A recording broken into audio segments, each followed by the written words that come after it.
Hey, this is Matt Simpson, the beer sommelier at the Craft Brewers Conference here for BrewPot.com. We're going to interview some of the best craft brewers in the entire world. Come on, let's go.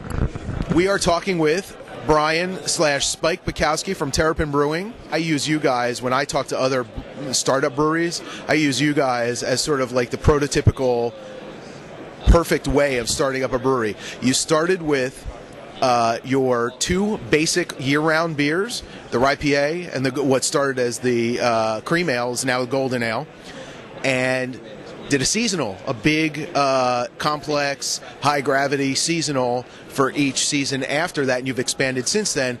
Let me ask you, how did you guys start? Tell me a little bit about your marketing, advertising, promotions, and your business model itself, because you guys really you've taken it from the ground up and you've made an incredible success, and even going forward, even more of a success. So, wow, the start. Well, John Cochran and I, my business partner John Cochran and I met back at Atlanta Brewing Company in like 1997. And we kind of always knew we wanted to put something together, so we finally sat down, did a business plan, and rolled it out, and we were looking for about $1.5, $2 million. But, you know, back in 98, 99, if you weren't an internet company or looking for $30, $40 million or had a computer in your basement, you weren't getting any cash. So we since left Atlanta Brewing Company. I went over to try to build Black Bear Brewing Company. So I said, wow, I'm building this brewery in Midtown. I'm like, you know, I can probably brew Terrapin out of there. So approached the owners and said, hey, do you mind if we brew Terrapin at Black Bear? Well, about 3 months before they were ready to open, they ran out of funding. So John and I had to do the business plan again. We went after funding again, then September 11th happened. So, you know, two and a half years of going after capital, we couldn't raise any.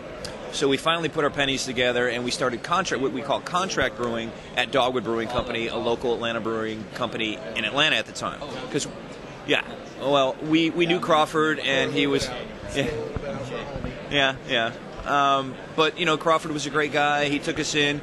I did all the brewing over there of my product. And that was in 2002, where we just launched the Rye Pale Ale on draft only in 2002. And 6 months after we launched, we won Best Pale Ale in the country. So we said, well, I guess this beer is kind of good. So, and at that time, we were only distributed in Athens, only, on draft.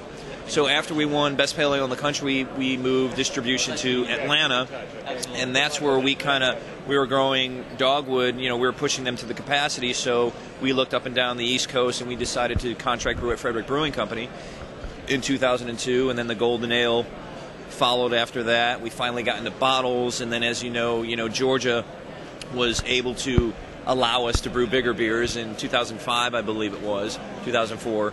And that's when we came out with our seasonal line, and we came out with Big Hoppy Monster, which was 8.5%, 9% Wake and Bake Stout, and all those beers, Rye Squared, and also All American Imperial Pilsner, which was a big beer as well. Was that your plan from the beginning, to start with one or two basic beers that you could get on, you know, every man's shelf, and then sort of work, or did the law change help you, you know, propel you to making that decision? I think a little of both. I mean, basically it was, okay, we've got this nice big hoppy pale ale out as our flagship beer.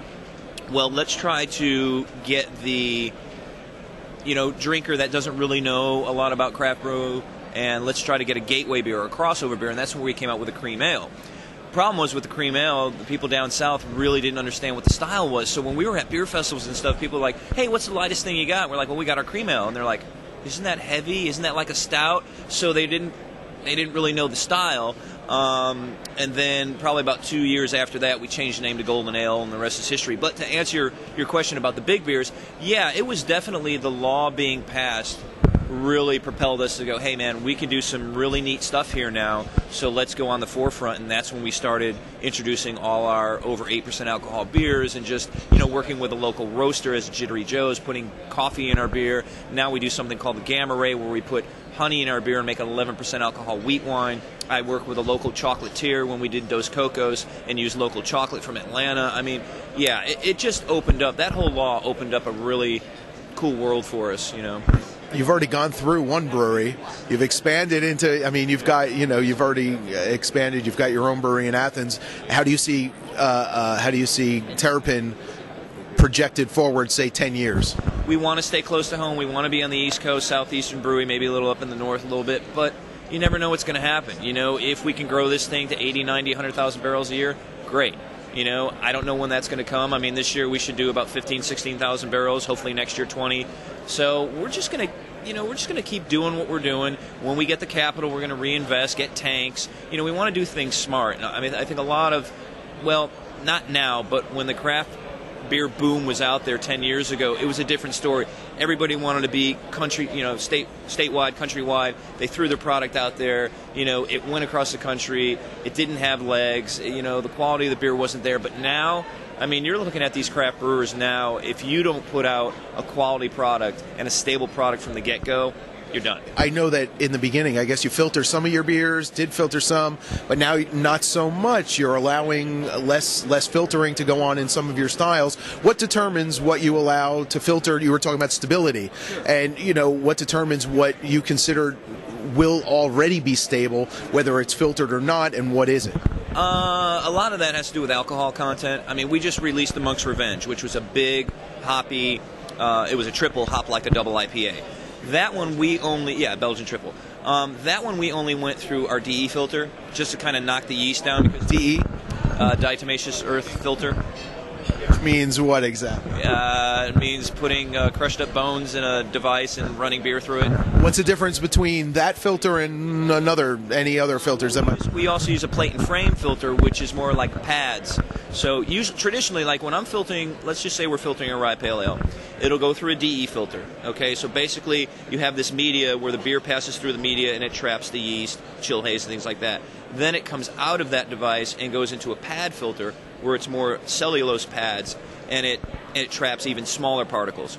That's what we do for all of our standard beers. And then on the way to the bottling line, we'll also run it through a cartridge filter at about 1 micron before we bottle it.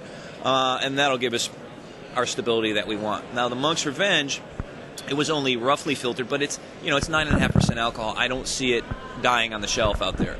So alcohol content has a lot to do with it, and of course, chill haze and stability and things. So it just depends on what product we're doing. Now, is it dying on the shelf that you're worried about? Or because my impression of the real purpose of filtering is to really prevent bottle bombs. When you talk about a stable product, you know, whenever you're dealing with live yeasties in the bottle, you can always. So is that sort of an issue that at least of concern for you at all? Yeah, it's always a concern. We haven't had any problems, you know, knock on beer, but you know, yeah, always, because if you, let's just say you're in your bright tank or your clear beer tank and you're going to go into your bottle, but you plate something out and you've got something growing in your bright tank, you probably want to sterile filter that or dump it down the drain, because you are going to get bottle bombs out there. So, you know, you just got to be really careful in your sanitization all the way through the process.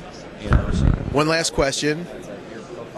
You've got your one-offs right now on the shelves. A two-part question. One, is there any rhyme or reason as to the scheduling of the release? One, and two, what's the next big one that we can look forward to?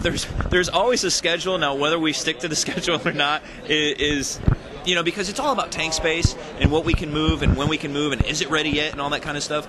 So yeah, the side project series, the one-off series, you look for it about every 2.5 to 3 months, you know, depending on what's going on. So Monk's Revenge was last, and I kind of do, you know, maybe something hoppy and then maybe something malty or dark or funky. So the next one we're doing is called 90 Shelling, which is a traditional Scotch ale. It's going to be about 7.5% alcohol, and I'm really leaning forward, and I'm going out on a limb on this, but I think I really want to do a farmhouse ale. Saison, probably for that would be 7. I think that would be number 7. Yeah, so look for it. Looking forward to it. Excellent. Thank you. Thank you, Spike.